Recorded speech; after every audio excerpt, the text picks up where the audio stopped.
Pues Grecia, gracias, muchísimas gracias por este ratito con ADN Noticias. Se va a cumplir en poco tiempo ya 2 meses de la muerte de Carlos Manso. ¿Cómo estás? Pues estoy, que es lo importante. Por dentro te puedo decir que estoy destrozada. Es un dolor que yo creo que nunca voy a sanar. Mucha gente me dice que conforme pase el tiempo, quizá este dolor o esta angustia que siento muchas veces va a disminuir, pero yo te puedo decir que entre más pasan los días, más lo extraño. Entre más pasan los días, siento necesitarlo más. Mis hijos, en especial el más grande, entre más pasan los días, más pregunta por él. Al pequeño, a Carlitos, a él sí ya lo estoy llevando con una tanatóloga, porque veo que él estaba muy apegado a su papá.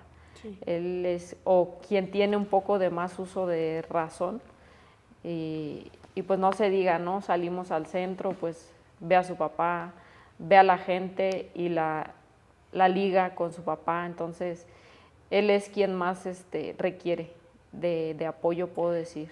Es que además Carlos Manso está por todos lados en Uruapan. O sea, más que la ausencia o el hecho, se siente su presencia por todas partes. Yo ayer que llegué salí a caminar por el centro y como yo te decía, es prácticamente un altar a Carlos Manso. Yo creo que la gente que tuvo la oportunidad de tener algún acercamiento en más de alguna ocasión con Carlos, yo creo que es la gente que lleva consigo el legado de Carlos. La gente que en algún momento, aunque Carlos no haya ayudado específicamente a las personas en alguna gestión, en algún apoyo, yo creo que el simple hecho a veces de saludarlo, de tomarse una foto con él, la gente se sentía muy satisfecha con ello. Y yo lo veía porque cuando salíamos a caminar, cuando veníamos al centro, a las colonias, la gente simplemente pedía eso, una fotografía con él. Y es que la verdad es que Carlos nunca fue un político arrogante, soberbio. Él siempre se debió a su gente y eso es algo que a él lo caracterizó siempre.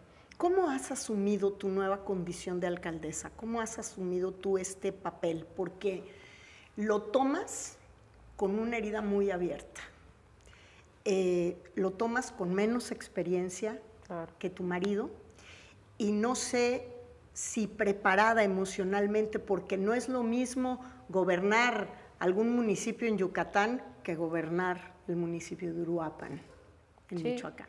Como bien lo dices, la preparación, y yo siempre lo he dicho, Carlos era un hombre muy inteligente, muy inteligente. Él siempre iba 10 pasos adelante de cualquier situación y yo siempre se lo admiré, se lo elogiaba, yo siempre le decía, es que, ¿cómo le haces?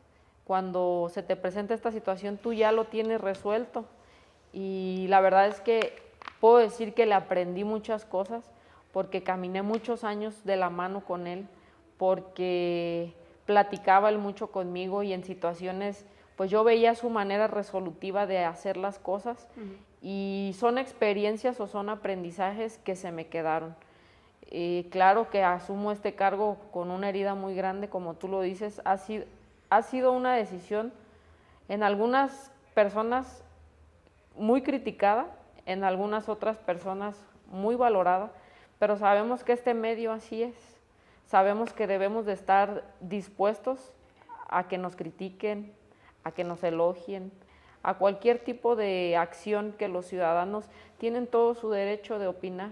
Sin embargo, como yo lo dije en alguna ocasión, para mí lo más fácil, Mónica, y te lo digo sinceramente, porque fue el primer pensamiento que yo tuve cuando me dieron la noticia de que Carlos había fallecido, mi primer pensamiento fue irme de aquí, iniciar una vida totalmente diferente en un lugar donde no me recordara quizá a cualquier rincón de esta ciudad que me recordara a Carlos, que mis hijos vivieran en un entorno diferente. Eso fue lo primero que yo pensé. Sin embargo, lo repito, si yo me iba y si yo dejaba esta lucha con la que él tanto soñó algún día, sentía que lo estaba defraudando, sentía que lo estaba traicionando. Entonces yo no podía irme y dejar esta lucha en vano, porque él dio su vida por esta lucha. Yo no podía irme así. Y fue de la manera que tomo esa decisión, que no te sé decir de dónde me salieron fuerzas, que no te sé decir de dónde me ha salido el valor para levantarme todos los días, pero me recuerda mucho, trato de verme en él y pienso, ¿qué hubiese pasado si las cosas hubieran sido al revés? Si hubiera sido yo la que hubiera faltado y él se hubiera quedado. Sé que Carlos no se hubiera tirado en una cama. Sé que Carlos se hubiera levantado con más ganas a salir a trabajar, a salir a levantar la voz. Levantarte todos los días, caminar por la calle, hacer muchas de las cosas que haces al día de hoy implica un riesgo muy grande, tú hoy lo sabes mejor que nadie. ¿Qué haces con ese miedo, Grecia? Porque el miedo está. A mí me lo dijo Carlos en una entrevista 4 meses antes de su muerte, que él convivía con el miedo, pero que él lo vencía con la convicción que tenía de hacer las cosas bien. Sin embargo, el miedo está ahí. ¿Cómo es tu miedo hoy? Yo te puedo decir que hoy en día quizá ha salido más de mí las ganas de hacer justicia, las ganas de seguir trabajando como él quería, tratando de a lo mejor a veces ni siquiera pensar en el miedo, tratando a lo mejor de dejarlo muchas veces por un lado, porque pues el hecho de salir a la calle y caminar ya implica un riesgo, ¿no?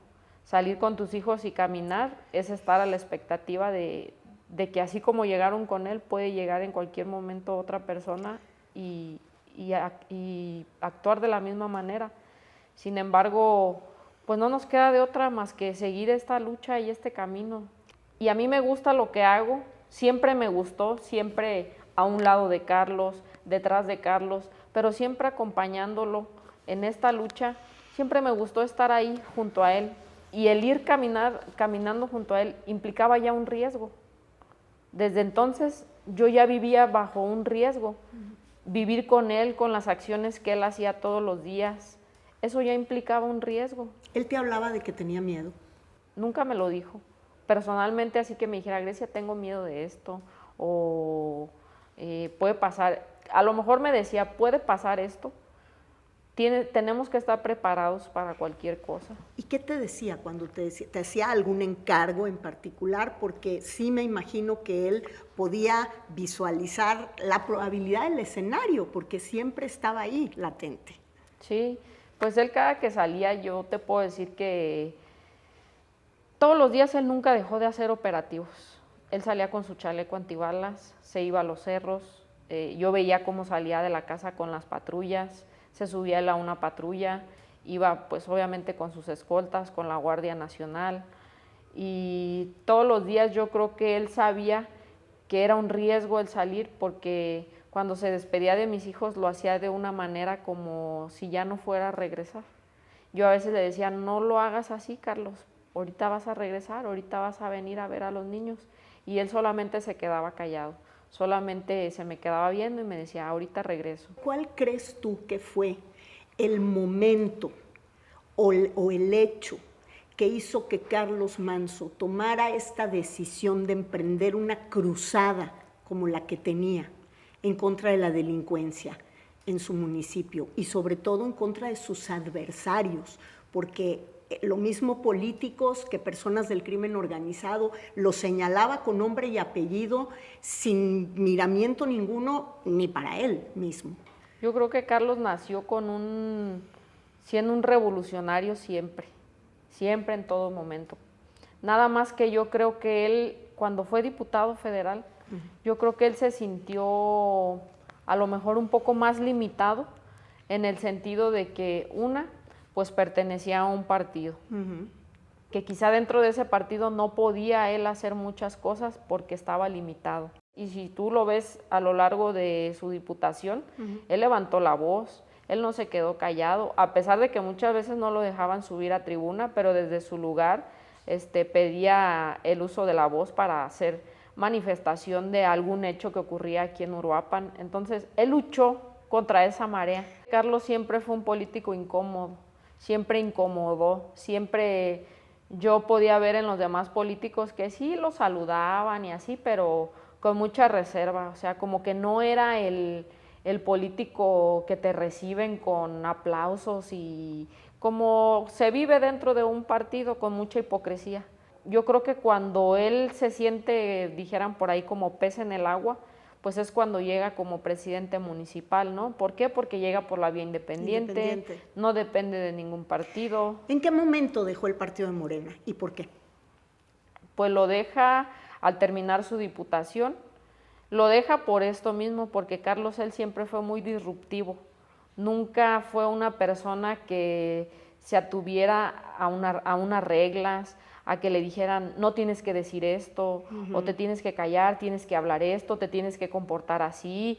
Hoy, y eso pasaba, por eso se exactamente, fue. Hoy tienes que hablar de esto. Carlos no, o sea, realmente Carlos era libre y a él le gustaba ser un hombre libre en todos los sentidos. Pero también se enfrentó de una manera mucho más dura con otros políticos, incluso de perfil muy alto, aquí en el mismo estado. Tú misma los has señalado directamente, que pertenecían al mismo partido que él, siendo él una vez independiente, arreció estos enfrentamientos, ¿no? ¿Sabía el riesgo que eso implicaba? Yo creo que Carlos siempre supo el riesgo, siempre supo lo que podía suceder, yo creo, con sus pronunciamientos y con su forma de hacer política y con su manera de enfrentar a la delincuencia, porque pues esto de la delincuencia pues está latente todos los días y es algo que él nunca dejó de encarar, nunca dejó de, o que algún día le sacara la vuelta. Al contrario, si él veía injusticia, él más salía a combatirla.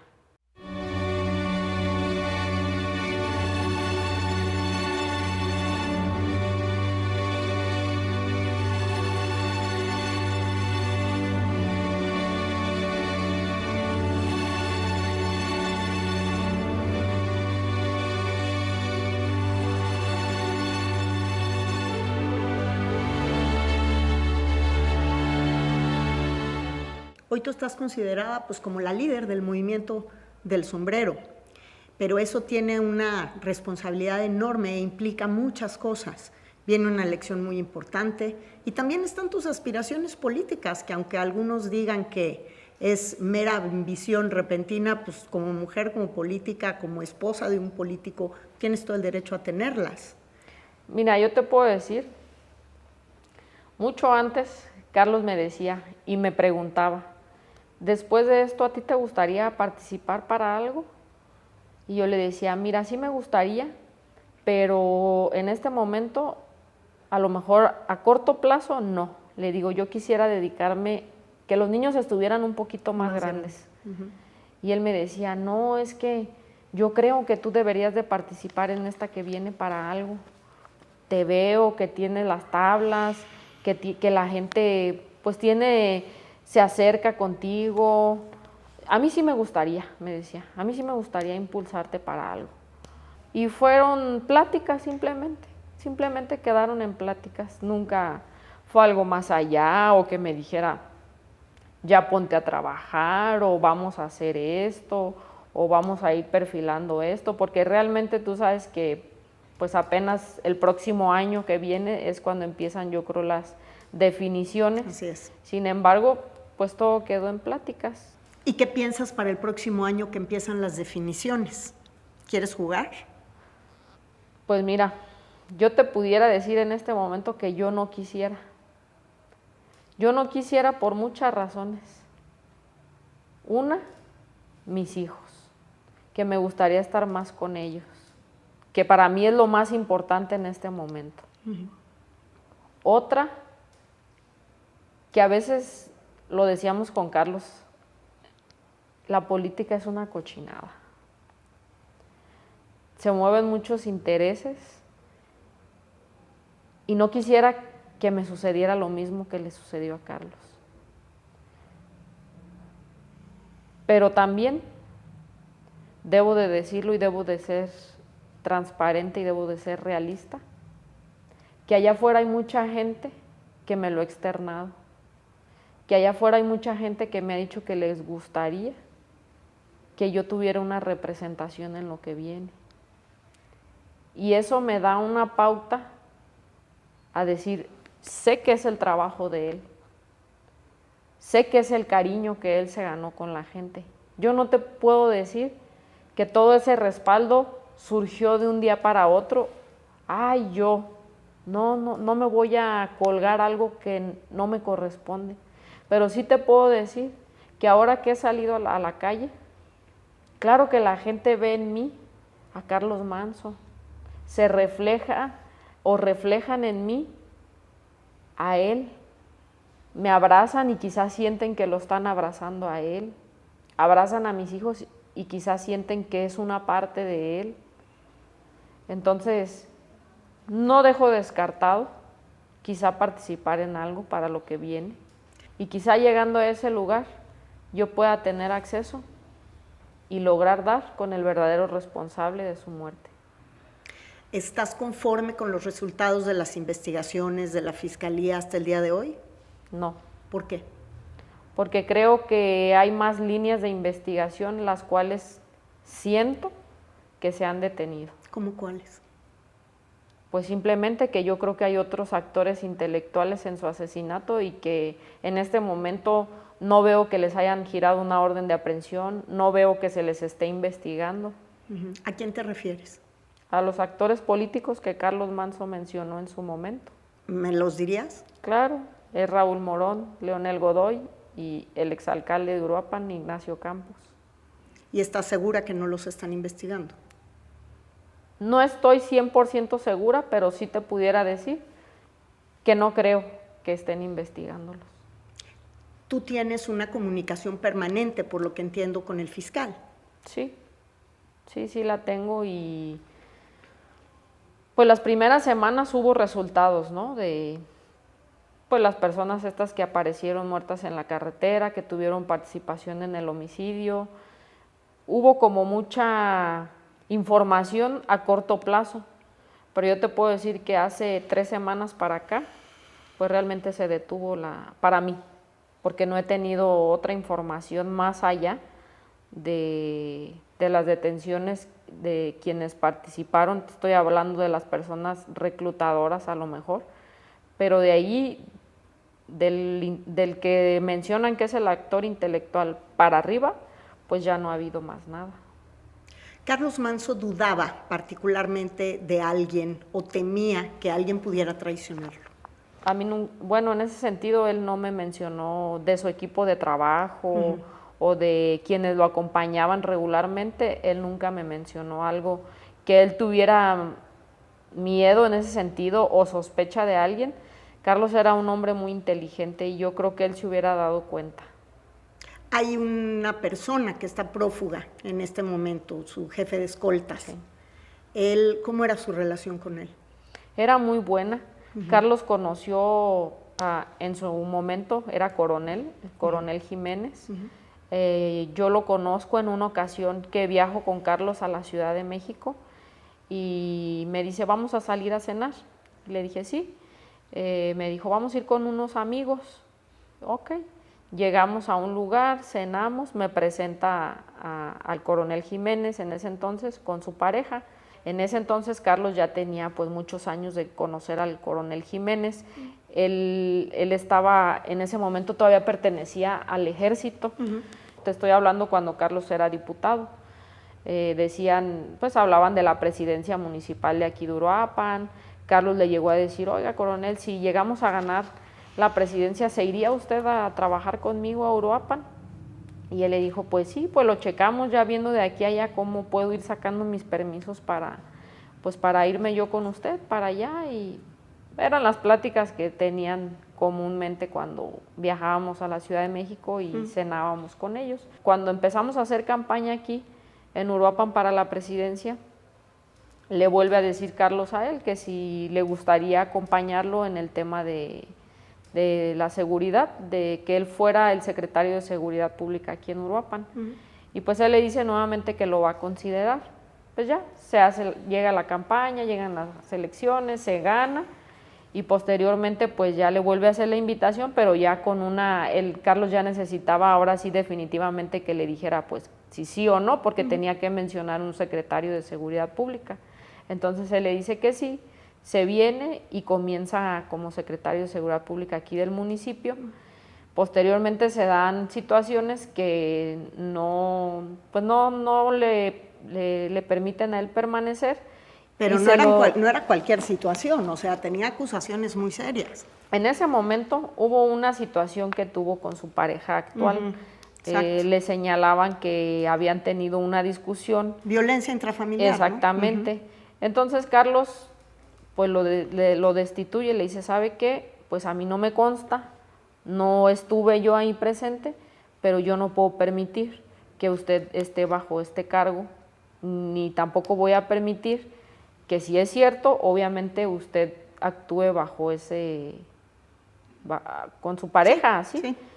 Dijo, yo tengo que hablar en este caso con la persona que era la afectada y tengo que indagar, dice, porque yo pues no se lo voy a permitir, seremos amigos, tendré yo confianza en usted, pero una cosa es la amistad y otra cosa, usted sabe, es que yo me dirijo con lealtad y yo no le voy a fallar al pueblo de Uruapan. Él lo entendió perfectamente, se retiró, se hizo una serie de aclaraciones. Aún con todas esas aclaraciones, Carlos le dijo a él, ¿sabe qué? De todos modos, yo no puedo regresarlo ahí. A la función pública. Exactamente. Dice, pero si gusta, acompáñeme a que ande conmigo en el trabajo. Era de su confianza. Exactamente, era de toda su confianza. Era persona de su confianza. Conforme pasa el tiempo, Carlos ya tenía su seguridad, o sea, él ya tenía sus escoltas. Lo deja de encargado de sus escoltas. Y digo, entre comillas, de encargado, porque realmente de unas semanas para acá, el general Jiménez fungía ya nada más como un secretario. ¿Y qué piensas de que hoy está prófugo de la justicia? Mira, yo hablé con él ese día que se los llevaron a la fiscalía muy temprano, porque todo me informaba a él. Por ejemplo, cuando los escoltas iban a declarar a la fiscalía, me avisaba. Ese día me escribe a las 7 de la mañana y me dice que nuevamente que lo citaron, de hecho lo citaron aquí en este lugar, que iban a venir porque les iban a hacer una serie de entrevistas y le dije que estaba bien. Ya cuando me avisan que ya se empiezan a llevar a los muchachos, porque para esto los muchachos no sabían siquiera que traían una orden de aprehensión, a ellos pues yo puedo decir que se los llevaron bajo engaños, porque no les giraron ningún citatorio ni ninguna orden de aprehensión. No sé si a él con anticipación le hayan avisado, porque él ya no llegó aquí. Claro que se pone uno a pensar muchas cosas, ¿no? Porque se fue, ¿por qué no dio la cara? ¿Qué está pasando? Si era su persona de confianza. ¿Pero piensas en la traición también? No quisiera pensar eso, porque yo lo conocí. Porque lo conocí como persona y porque yo veía la gran estima que le tenía a Carlos. Y no quiero pensar eso. Grecia, ¿tú tienes la misma cruzada que Carlos Manso en contra del crimen organizado? Pues sí, porque el simple hecho de vivir en Uruapan, el simple hecho de ser la representante de Uruapan, es un conflicto de intereses ya. Conflicto de intereses en cuestión del crimen organizado, quizá, porque pues sabemos que aquí yo no te sé decir cuántos grupos haya y ni quiero saber, porque en ningún momento yo me voy a meter con ninguno, así como lo dijo él, nos vamos a seguir manejando bajo la misma línea, no vamos a pactar con ninguno, no queremos saber de ninguno, ni yo ni este gobierno. Vamos a seguir bajo la línea que él nos enseñó, bajo el legado que él dejó, y vamos a seguirnos conduciendo de la manera más transparente con los ciudadanos. ¿Qué tan acompañada te sientes en el sentido de tu seguridad? Carlos se sintió solo mucho tiempo, lo externó y al final le costó la vida. ¿Qué tan acompañada te sientes tú? Pues mira, a partir de que tuve el primer acercamiento con la presidenta,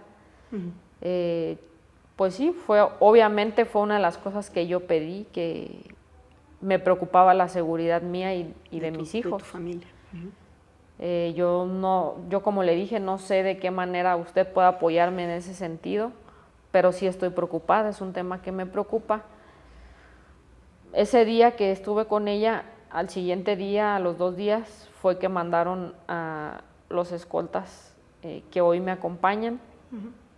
Te puedo decir que son personas preparadas porque se ve, pero también he tenido mis precauciones, porque como bien lo decía Carlos, confiar es bueno, pero desconfiar es mejor. Entonces, pues siempre voy a ir así con mis reservas. ¿Has vuelto a tener comunicación con la presidenta Sheinbaum? Sí. Sí, ahora del plan Michoacán que enviaron aquí a Uruapan, pues algunas cuestiones, ¿no? Técnicas se pueden decir, que le he consultado, pues ya ella me dirige con Omar, que ha sido con el que mayormente he tenido a lo mejor un poco de más de comunicación. Y pues sí, pero sí tengo respuesta cuando le escribo, me contesta. Son sentimientos encontrados, porque cuánto me hubiera gustado que a Carlos le hubieran dado esa atención. Cuánto me hubiera gustado que Carlos hubiera sido el que fuese al Palacio, el que hubiera tenido la reunión con Harfuch, que cuántas veces ustedes saben, no lo gritó, no lo pidió, lo hizo muchas veces, no fue 1 ni 2 veces. Y son sentimientos encontrados de que por una parte se siente bien porque sientes a lo mejor entre comillas el respaldo que dices, bueno, Uruapan necesita apoyo, Uruapan necesita que lo volteen a ver, Uruapan necesita inversión, Uruapan necesita seguridad. Y se siente bien poder ser esa gestora, pero a la vez, pues son esos sentimientos encontrados de decir, es que eso pudieron haberlo hecho con él y él hubiera logrado muchas cosas más. Yo, como lo he venido diciendo, he dado un voto de confianza al gobierno, porque en este momento no nos queda de otra, porque Uruapan lo necesita y porque soy una persona consciente también y que si sé que requerimos el apoyo y alguien nos lo está brindando, debemos aceptarlo. ¿Cómo es tu relación con el gobierno estatal? ¿Cómo es tu relación con el gobernador Ramírez Bedoya? Es una relación de cordialidad, como la hubo en su momento con Carlos. Sus últimos meses fue una relación con el gobernador de trabajo, de respuestas ante las gestiones que había aquí para Uruapan. Entonces, ha seguido esa línea. El gobernador, después de que sucedió lo de Carlos, ha venido en 2 o 3 ocasiones, me parece, y él tiene el interés de pues seguir invirtiendo en Uruapan, de seguir apoyando Uruapan. Y pues al final es el segundo municipio más importante del estado, ¿no? Así es, y pues yo digo, pues es lo menos que pueden hacer, ¿no? Es lo menos que pueden hacer después de lo sucedido. La verdad es que, digo, a mí con nada de lo que hagan van a poder repararme el daño. ¿Cuál es tu prioridad como autoridad que eres hoy? Sacar Uruapan adelante, llevarlo a buen puerto, o como yo le he dicho, dejarlo lo más parecido que a Carlos le hubiera gustado que quedara este gobierno.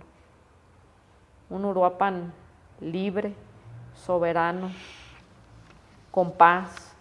Y yo lo digo así, quizá yo a esa magnitud de ponerme un chaleco e irme a los cerros no lo voy a hacer, porque no me voy a arriesgar, ni voy a arriesgar a mis hijos, exactamente, no lo voy a hacer, pero también no voy a dejar de levantar la voz y no voy a dejar de luchar para dejar un mejor Uruapan.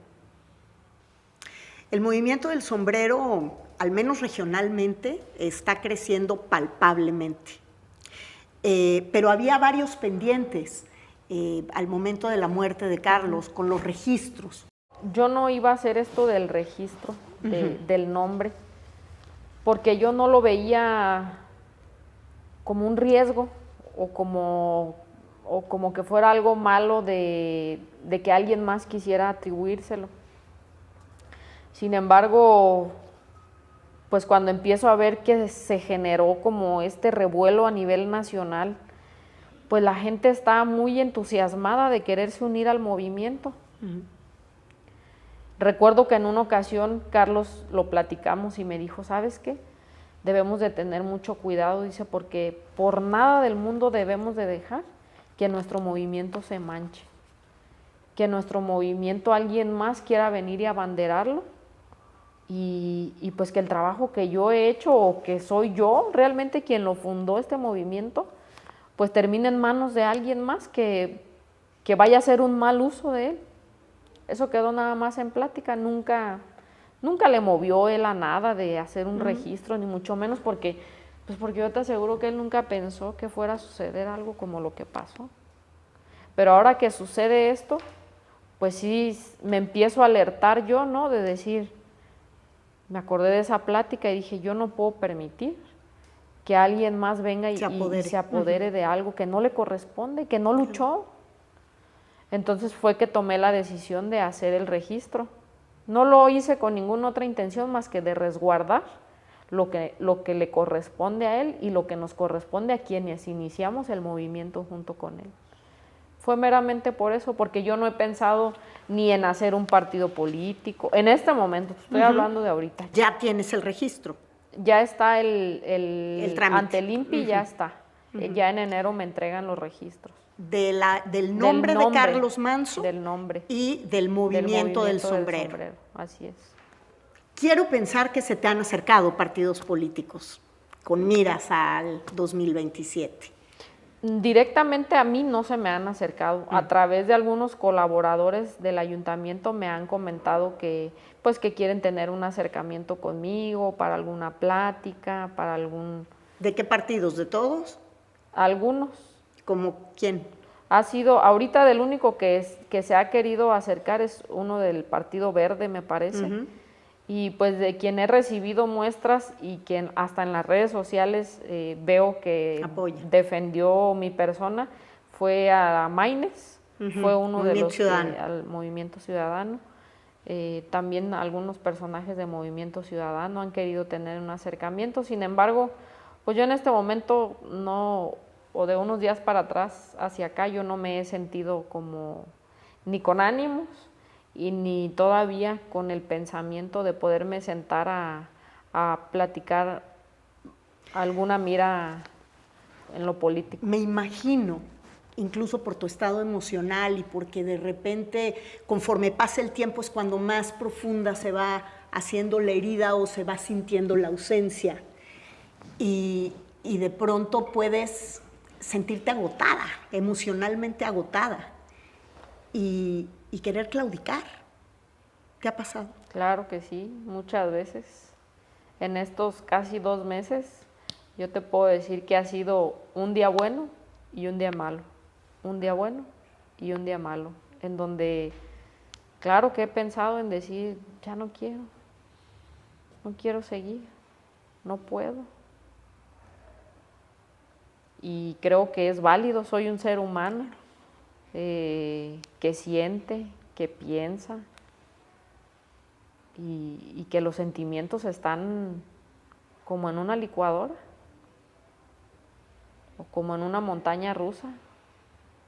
Días puedo estar entusiasmada recordando sus palabras, recordando su buen ánimo, porque si él algo tenía era un sentido del humor muy, muy, muy así, o sea, yo nunca lo vi tirado en la cama, nunca lo vi deprimido, nunca lo vi que un comentario, una crítica lo hiciera desistirse de una decisión que él ya tenía.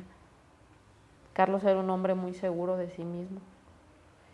Y yo creo que su imagen, sus palabras, sus enseñanzas, sus aprendizajes son los que hoy me fortalecen.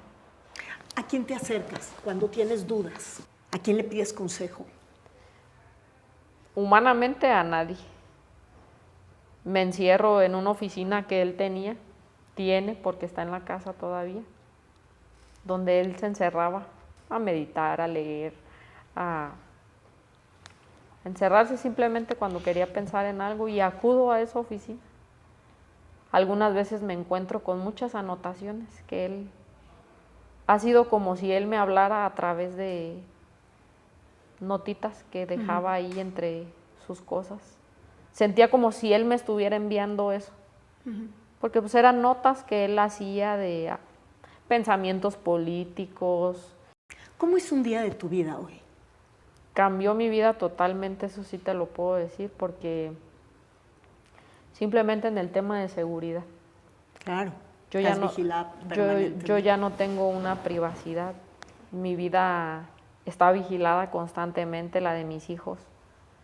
Yo ya no puedo salir a la tienda de la esquina a comprarme unas papitas con la libertad que yo lo hacía, a la hora que yo quisiera. Por mencionarte algún ejemplo. Ha cambiado en todo. En todo ha cambiado. Yo tan acostumbrada que estaba yo directamente a llevar a mis hijos a la escuela por la mañana, a recogerlos, a irme si yo quería comprar mi despensa a la hora que yo quisiera, a lo que yo quisiera hacer. Se acabó. Se acabó. ¿Quién se hace cargo de esas cosas? ¿Quién lleva? Ahorita que nos veíamos llegando, me decías, dejé a los niños en la escuelita o en la guardería y yo me vine para acá. ¿Quién se hace cargo de eso? Mi mamá. Mi mamá es quien, pues de hecho ella se tuvo que ir a vivir conmigo, ahí donde vivíamos con Carlos, donde vivimos. Se fue ella para allá, ella es quien me ayuda con los niños en la mañana, me ayuda a arreglarlos, los arreglamos entre las dos y ya se va ella a llevarlos y igual a recogerlos. Ya ahorita, por ejemplo, al mediodía, ya yo siempre trato de acomodar mi agenda para la hora de la comida. Estar con ellos. Estar yo con ellos. Yo de 3 de la tarde a 5, yo estoy para ellos. Y reanudo mi agenda para lo que tenga que hacer hasta las 8, 9 de la noche, para igualmente ser yo quien los baña, quien los cambia y dormirlos.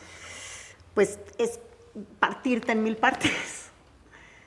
Sí, y sacar fuerza, quién sabe de dónde. Pues la mayor fuerza te puedo decir que me la dan mis propios hijos, porque tú has de saber que uno como mujer volteas a ver a tus hijos y no te puedes quebrar. No puedes sentirte mal, no puedes quedarte tirada en la cama.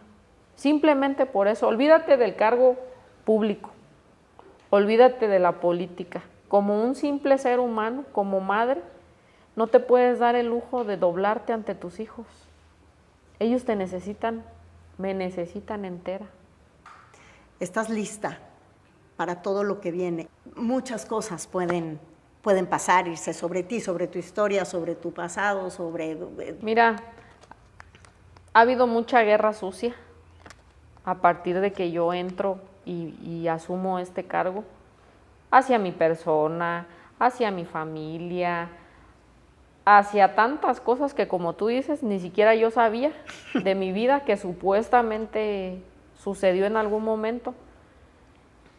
Me siento lista y me siento capaz, porque a pesar de la guerra sucia, a pesar del sinfín de cosas que han dicho de mí, no me han doblado y no me van a doblar.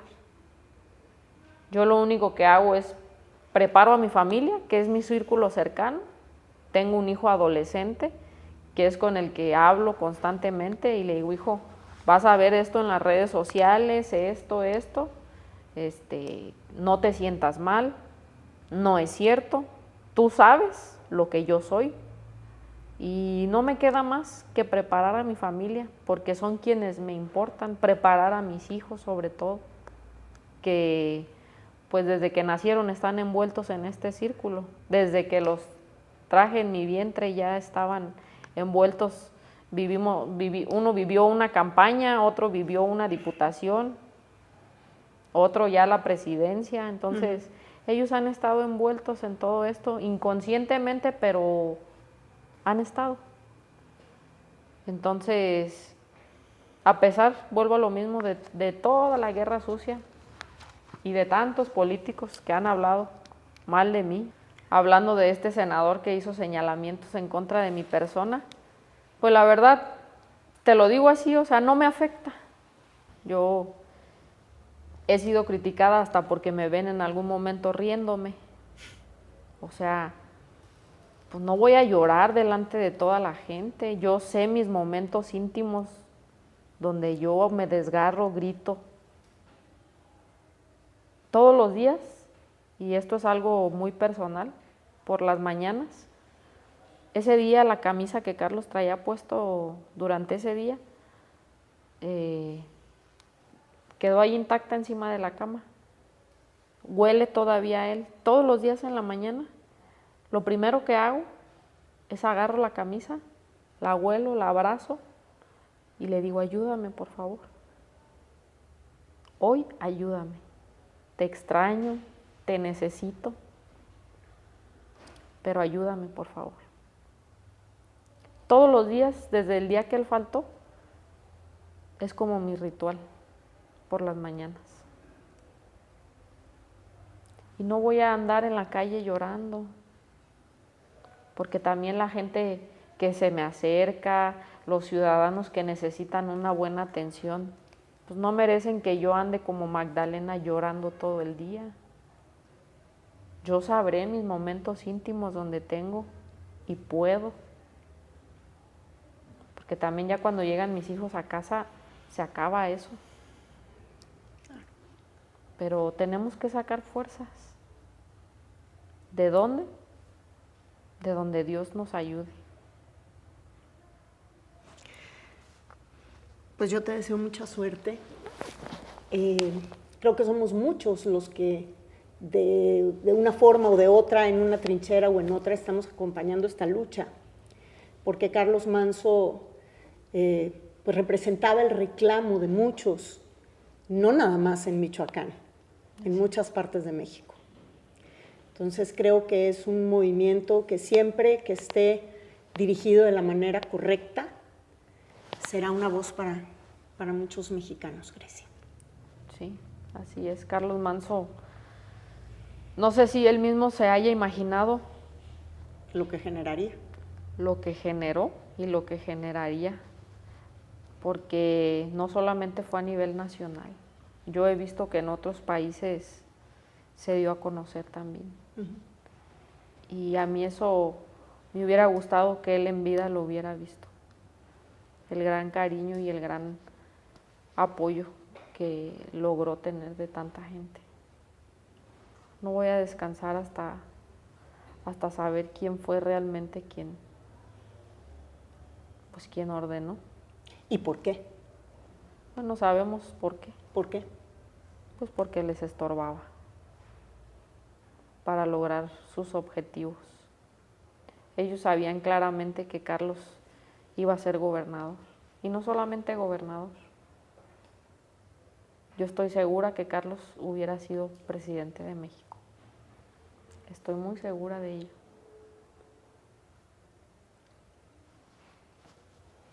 Muchas cosas están por suceder todavía. Así es. Te agradezco muchísimo Gracias a ti. esta entrevista. Gracias, Grecia. Gracias.